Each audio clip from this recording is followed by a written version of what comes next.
संगीतकार राम कदम, स्मशानातील विलापातून जन्माला आलेली अजरामर चाल. नमस्कार मित्रांनो. मराठी चित्रपट सृष्टीच्या इतिहासात अनेक दिग्गज संगीतकार होऊन गेले, पण काही कलाकार असे असतात ज्यांनी केवळ गाणी दिली नाहीत, तर आपल्या मातीचा सुगंध, लोकजीवनातील भावना आणि महाराष्ट्राची सांस्कृतिक ओळख आपल्या सुरांतून जिवंत ठेवली. अशाच एका महान संगीतकाराचं नाव म्हणजे राम कदम. राम कदम हे नाव उच्चारलं की कानात नकळत लावणीचे ठसके बाज सूर घुमू लागतात.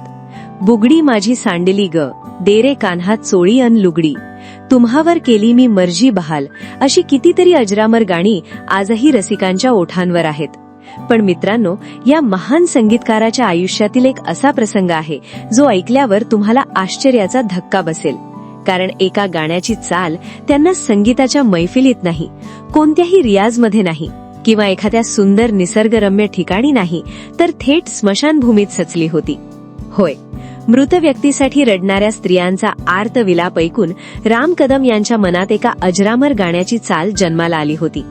आजच्या व्हिडिओमध्ये आपण जाणून घेणार आहोत राम कदम यांचा संघर्षमय प्रवास, त्यांच्या संगीताची प्रेरणा, सांगते ऐका चित्रपटाचं ऐतिहासिक यश आणि स्मशानाचल त्या विलक्षण प्रसंगामागची खरी कहाणी.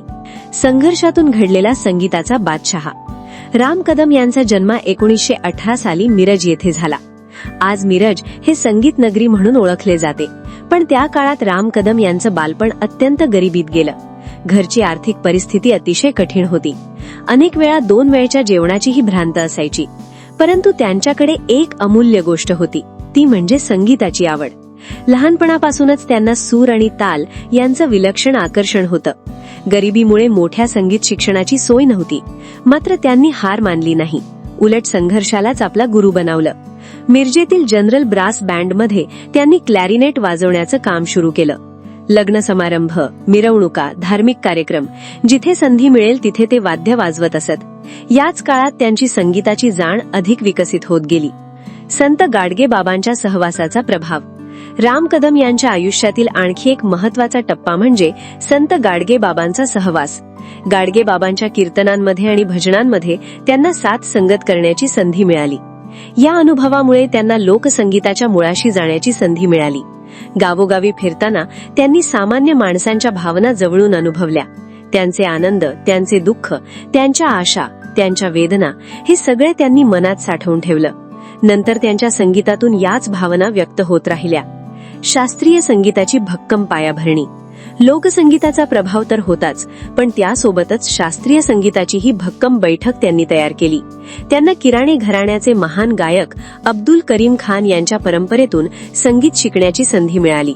यामुळे त्यांच्या संगीताला शास्त्रीयतेची खोली लाभली. त्याचबरोबर त्यांनी लावणीचे दिग्गज कलावंत पठ्ठे बापूराव यांच्याकडून लावणी आणि तमाशाचे बारकावे आत्मसात केले. हीच गोष्ट त्यांच्या संगीताची सर्वात मोठी ताकद ठरली. लोकसंगीत आणि शास्त्रीय संगीताचा अप्रतिम संगम त्यांच्या रचनांमध्ये दिसू लागला. प्रभात फिल्म्स आणि चित्रपट संगीताची सुरुवात. राम कदम यांना नंतर प्रभात फिल्म्समध्ये काम करण्याची संधी मिळाली. तेथे त्यांनी महान संगीतकार सुधीर फडकी यांचे सहाय्यक म्हणून काम केलं. प्रभातमध्ये काम करताना त्यांनी चित्रपट संगीताची संपूर्ण प्रक्रिया जवळून पाहिली. एखाद्या प्रसंगासाठी संगीत कसं तयार करायचं, भावना कशा व्यक्त करायचा, गायकांकडून सर्वोत्तम काम कसं करून घ्यायचं, या सर्व गोष्टी त्यांनी शिकल्या. या अनुभवामुळे त्यांचा आत्मविश्वास वाढला आणि पुढे त्यांनी स्वतंत्र संगीतकार म्हणून वाटचाल सुरू केली. सांगते ऐका इतिहास घडवणारा चित्रपट. 1959 साली प्रदर्शित झालेला सांगते ऐका हा चित्रपट राम कदम यांच्या आयुष्यातील सुवर्णक्षण ठरला. दिग्दर्शक अनंत माने यांनी हा चित्रपट तयार केला होता. त्या काळात मराठी चित्रपट सृष्टी आर्थिक अडचणीत होती, पण सांगते ऐकाने अक्षरशः इतिहास घडवला. चित्रपटाने विक्रमी यश मिळवलं. अनेक थिएटरमध्ये तो सलग महिने चालला. या चित्रपटातील कथा, अभिनय आणि संगीताची प्रेक्षकांनी भरभरून प्रशंसा केली. पण सर्वाधिक लोकप्रिय ठरली ती गाणी. बुगडी माझी सांडली ग, महाराष्ट्राला वेड लावणारं गाणं. बुगडी माझी सांडली ग हे गाणं ऐकलं नाही असा मराठी माणूस शोधूनही सापडणार नाही. या गाण्याने महाराष्ट्रात अक्षरशः धुमाकूळ घातला. लावणीचा ठेका, लोकसंगीताची झिंग आणि राम कदम यांची सुरेल चाल यामुळे हे गाणं अजरामर झालं. आजही लग्न समारंभ, सांस्कृतिक कार्यक्रम आणि तमाशाच्या फडांमध्ये हे गाणं तेवढ्याच उत्साहाने ऐकायला मिळतं. आणि मग घडला तो अविश्वसनीय प्रसंग. मित्रांनो, आता येतो या संपूर्ण कथेतला सर्वात रंजक भाग. एक दिवस राम कदम एका स्मशानभूमीजवळ गेले होते. तेथे एका मृत व्यक्तीवर अंत्यसंस्कार सुरू होते. नातेवाईक दुःखात बुडाले होते. काही स्त्रिया मोठ्याने रडत होत्या. त्यांचा विलाप सुरू होता. तो आवाज अत्यंत आर्त होता, दुःखाने भरलेला होता. सामान्य माणूस अशा ठिकाणी फक्त वेदना पाहतो, पण कलाकाराची दृष्टी वेगळी असते. राम कदम त्या स्त्रियांच्या रडण्याकडे लक्षपूर्वक ऐकत होते. त्यांच्या आवाजातील चढ-उतार, त्यातील लय, त्यातील भाव, हे सगळं त्यांच्या मनात साठत होतं. अचानक त्यांना जाणवलं, या आर्त विलापातही एक संगीत आहे. या स्वरांमध्ये एक चाल दडलेली आहे. आणि तिथेच त्या गाण्याच्या चालीचा जन्म झाला. दुःखातून जन्मलेलं संगीत. हा प्रसंग ऐकताना अनेकांना विचित्र वाटू शकतं, पण खरं तर महान कला अनेकदा मानवी भावनांमधूनच जन्माला येते. आनंद, प्रेम, विरह, राग आणि दुःख या सगळ्या भावना कलाकारासाठी प्रेरणास्थान असतात. राम कदम यांनी त्या स्त्रियांच्या विलापात केवळ रडण्याचा आवाज ऐकला नाही, तर मानवी भावनांची खोली अनुभवली. याच भावनेतून त्यांच्या मनात सुरांची एक नवीन दुनिया उभी राहिली. कलाकाराची नजर वेगळी का असते? इथे एक महत्त्वाची गोष्ट लक्षात घ्यायला हवी. कलाकार सामान्य माणसापेक्षा वेगळा विचार करतो. जिथे आपल्याला एखादी साधी घटना दिसते, तिथे कलाकाराला एक कथा दिसते. जिथे आपल्याला आवाज ऐकू येतो, तिथे संगीतकाराला सूर ऐकू येतात. जिथे आपल्याला शब्द दिसतात, तिथे कवीला कविता दिसते. राम कदम यांचं व्यक्तिमत्व असंच होतं. ते प्रत्येक अनुभवातून काहीतरी नवीन शिकत असत. जगदीश खेबुडकर आणि राम कदम यांची जादुई जोडी. राम कदम यांच्या कारकिर्दीत गीतकार जगदीश खेबुडकर यांचे विशेष स्थान आहे.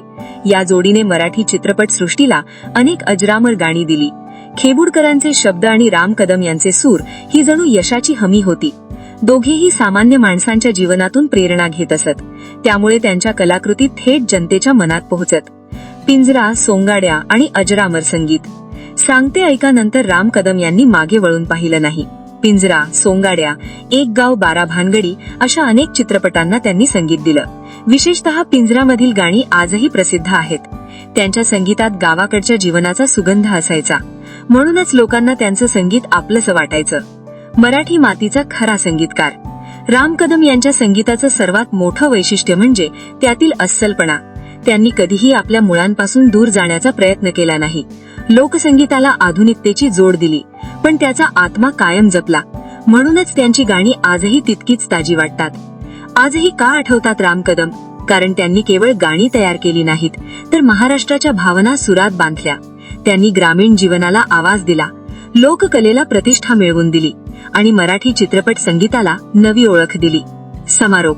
मित्रांनो, स्मशानातील आर्त विलापातून जन्माला आलेली चाल असो किंवा महाराष्ट्राच्या मातीतील लोकसंगीताला दिलेलं अजरामर रूप असो, राम कदम यांचं आयुष्य हे सर्जनशीलतेचा एक अद्भुत प्रवास आहे.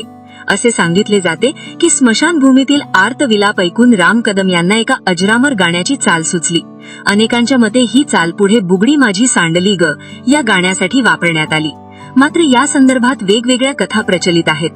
त्यांनी सिद्ध करून दाखवलं की प्रेरणा कुठूनही मिळू शकते. कधी आनंदातून, कधी संघर्षातून आणि कधी दुःखातूनही. महान कलाकार प्रत्येक अनुभवाला कलेत रूपांतरित करतो.